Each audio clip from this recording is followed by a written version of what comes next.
Hello दोस्तों, हमने इस वीडियो में चालू किया है जो भी पुराने ग्रुप डी रेलवे आरआरबी के जो पेपर चले गए हैं उनको हिंदी और इंग्लिश में साइंस जीके और जीएस के सारे 200 प्रश्न होंगे। वो जो सीरीज चालू हुई है जब तक ये सारे पेपर खत्म हो जाते जितने भी सेट है तब तक ये चालू रहने वाली है। तो आप अपनी कैसी तैयारी है उसको भी आप देख सकते हैं और जो भी एक्स्ट्रा फैक्ट होंगे वो भी आपको अलग से बताया जाएगा। ओके, तो देखते हैं पहला प्रश्न। और उससे पहले अगर आपको इस वीडियो का पीडीएफ चाहिए तो आपको मिलना चाहिए, कहाँ मिलेगा? तो वो मिलेगा हमारे टेलीग्राम चैनल पर। उसका लिंक इस वीडियो के डिस्क्रिप्शन में मिल जाएगा, वहां से जाकर आप डाउनलोड कर सकते हैं।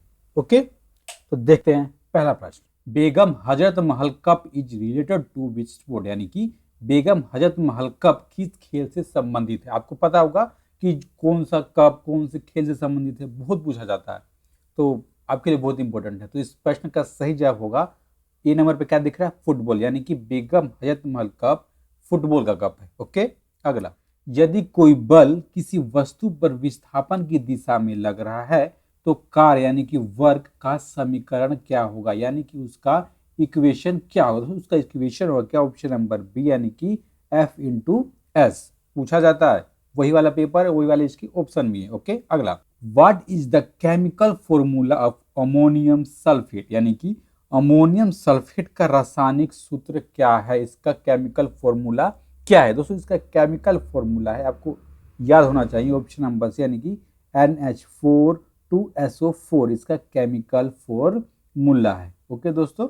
During rusting of iron on iron, यानी कि लोहे के जंग लगने के दौरान लोहे पर कैसा आपको दिखता है लोहा? दोस्तों, अगर कोई लोहा है उसके ऊपर जंग लग जाता है, आपको पता हो कि वहां पर दोस्तों लाल लाल सा चूरा की तरह बन जाता है। ठीक है, तो इस प्रश्न का सही जवाब रहने वाला है ऑप्शन नंबर डी, यानी कि लाल भूरे चूर्ण का आस्तरण या कोटिंग उसके ऊपर हो जाती है। Okay, in which sport the word ace and advantage are use, यानी कि किस खेल में एस और एडवांटेज शब्दों का प्रयोग किया जाता है? दोस्तों, इस प्रश्न का सही जवाब है क्या?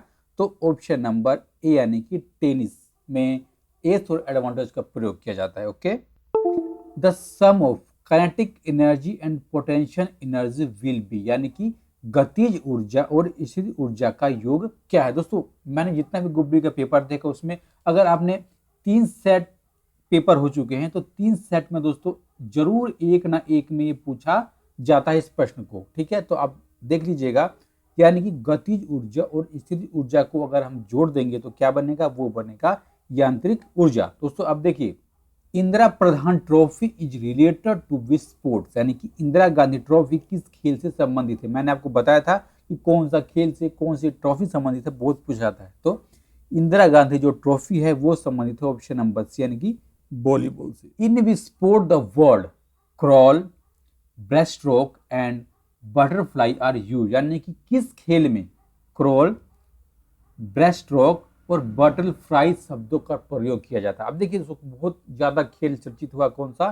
तो पानी में तैरने वाला खेल। क्या नाम है इस खेल का? किस खेल का नाम है? तैराकी। और तैराकी में क्रॉल, ब्रेस्ट स्ट्रोक और बटरफ्लाई शब्दों का प्रयोग किया। A concave mirror form a visual erect and magnified image when the object is placed between, यानी कि वस्तु को किसके बीच में अगर रखा जाता है तो अवतल दर्पण एक आभासी, सीधा और अभिवर्धित छवि बनाएगा। ठीक है, बहुत पूछा जाता है दोस्तों। तो ये किसके बीच में रखा जाएगा? ये रखा जाएगा ऑप्शन नंबर ए, यानी कि एफ और पी के बीच में रखा जाएगा दोस्तों। अब देखिए, आपको पी क्या है? आपको पता होगा दोस्तों क्या है? Focus. Which element has 3 orbital which are completely filled with electrons.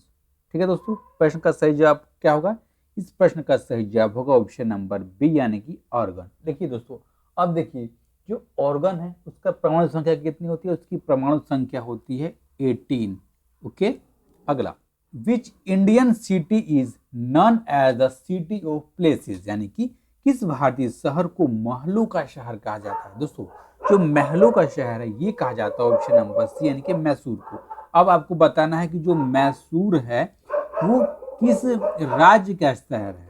Which is use as a catalyst in the hydrogenation of vegetable oil, यानी कि वनस्पति तेल के हाइड्रोजनीकरण में उत्प्रेरक के रूप में किसका उपयोग किया जाता है? दोस्तों, अब देखिए, जो वनस्पति तेल होता है उसके हाइड्रोजनीकरण में उपयोग किया जाता है इसका, तो ऑप्शन नंबर डी यानी कि निकल का। Okay, what is lens formula, यानी कि लेंस का सूत्र क्या है, बहुत ही इंपॉर्टेंट दोस्तों ये प्रश्न है। इस प्रश्न का सही जवाब है ऑप्शन नंबर ए यानी कि 1/v माइनस 1/u बराबर 1/f। अब देखिए दोस्तों यहाँ पर v क्या है, जो v है दोस्तों वो है ऑब्जेक्ट, ठीक है, u है इमेज का डिस्टेंस, और जो f है ये क्या है, ये है फोकल लेंथ। ओके, अगला, which sodium compound is used to normalize hard water, यानी कि कठोर जल को सामान्य बनाने के लिए किस सोडियम यौगिक का उपयोग किया जाता है। अब देखिए जो हमारा कठोर जल होता है उसको नॉर्मल बनाने के लिए, सामान्य बनाने के लिए दोस्तों कौन से यौगिक का उपयोग किया जाता है, तो इस यौगिक का नाम है क्या, ऑप्शन नंबर डी यानी कि सोडियम कार्बोनेट का उपयोग किया जाता है। अब देखिए जो सोडियम कार्बोनेट है इसको लिखेंगे कैसे हम दोस्तों, तो इसको हम केमिकल तौर पे लिखेंगे Na2CO3 यानी कि sodium carbonate. Okay, which gas was not present in the atmosphere at the time of the origin of life, यानी कि जब जीवन की उत्पत्ति हुई, जब जीवन स्टार्ट हुआ उस समय वायुमंडल में कौन सी गैस नहीं थी। बहुत ज्यादा इंपॉर्टेंट दोस्तों। अब देखिए आपको लगता होगा कि सब तो गैस थी, तो सबसे इंपॉर्टेंट क्या, जो हमारी ऑप्शन नंबर सी यानी कि ऑक्सीजन ही वायुमंडल में नहीं थी जब जीवन की उत्पत्ति होना स्टार्ट हुआ। ठीक है, what will be the momentum of a body of mass moving with velocity, यानी कि v वेग से गतिमान m द्रव्यमान के एक पिंड का संवेग क्या होगा। दोस्तों हमको पता है कि मास को हम m से डिनोट करते हैं और वेलोसिटी को हम v से डिनोट करते हैं। दोस्तों अब देखिए फॉर्मूला क्या बनने वाला है, तो फॉर्मूला बनने वाला उसका तो m इंटू वी, यानी कि ऑप्शन नंबर डी इस प्रश्न का सही जवाब होने वाला है, यानी कि मास इंटू वेलोसिटी इसके बराबर क्या होगा दोस्तों, तो इसके बराबर हो जाता है हमारा संवेग। What are the oxides of carbon, nitrogen and sulphur that are released when fossil fuels are burned, यानी कि जीवाश्म ईंधन जलने पर मुक्त होने वाले कार्बन, नाइट्रोजन और सल्फर के ऑक्साइड क्या है। दोस्तों बहुत इंपॉर्टेंट प्रश्न है। जब जीवाश्म ईंधन को जलाते हैं तो उससे कार्बन, नाइट्रोजन जो और सल्फर जो निकलता है वो होते हैं ऑप्शन नंबर ए यानी कि अम्लीय, ठीक है, यानी कि एसिड वो होते हैं।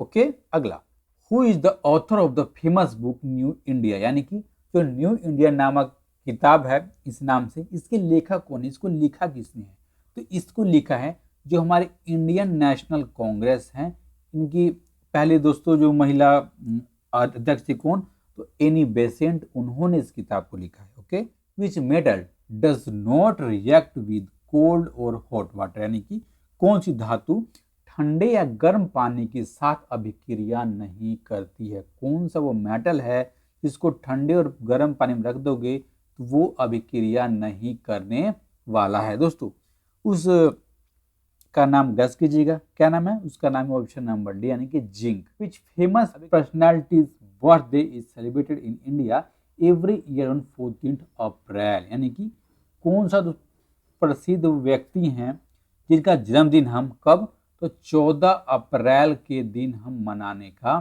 काम करते हैं। दोस्तों अब देखिए वो बहुत अच्छी शख्सियत है, आपको पता होगा, उनका नाम है ऑप्शन नंबर यानी कि डॉक्टर भीमराव अंबेडकर जी। ठीक है दोस्तों, इनका जन्मदिन है 14 अप्रैल को।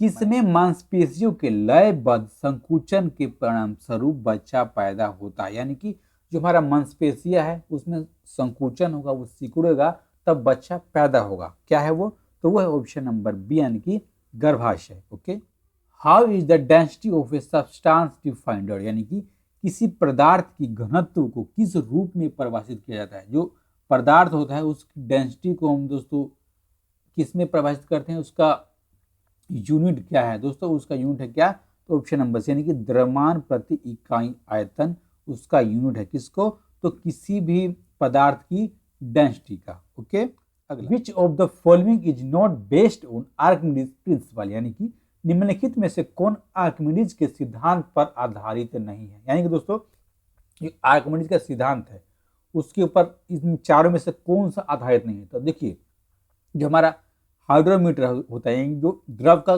घनत्व मापता है वो तो है, ठीक है। लैक्टोमीटर, इससे हम दूध की शुद्धता नापते हैं, वो भी दोस्तों पानी के दूध के अंदर डालते हैं वो ऊपर आ जाता है, ठीक है। हमारी जो आर्द्रता माप यानी कि जो हाइग्रोमीटर होता है, इसमें ऐसा कुछ भी नहीं होता है दोस्तों, ठीक है।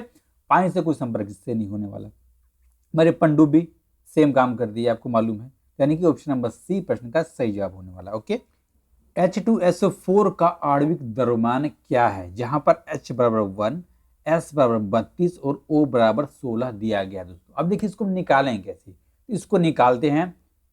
यहाँ पर 2 है और 4 है, तो सिंपल सिंपल से मल्टीप्लाई करें। देखिए H बराबर 1 है तो 1 इंटू 2 बराबर कितना, ये हो जाएगा 2, ठीक है। अगला S बराबर 32, तो S बराबर कितना हो गया, यहाँ पर हो गया 32, ठीक है। O बराबर 16 यानी कि 16 इंटू 4 यानी कि कितना हो जाएगा, तो ये हो जाएगा दोस्तों कितना, 16 कम 100, 16 32, 16 16 चौके 64। इसको हम ऐड कर देते हैं, ऐड करने में कितना होगा, 4 6 2 8 6 3 9 यानी कि 98, और 98 ऑप्शन में कितना है, तो ऑप्शन नंबर सी में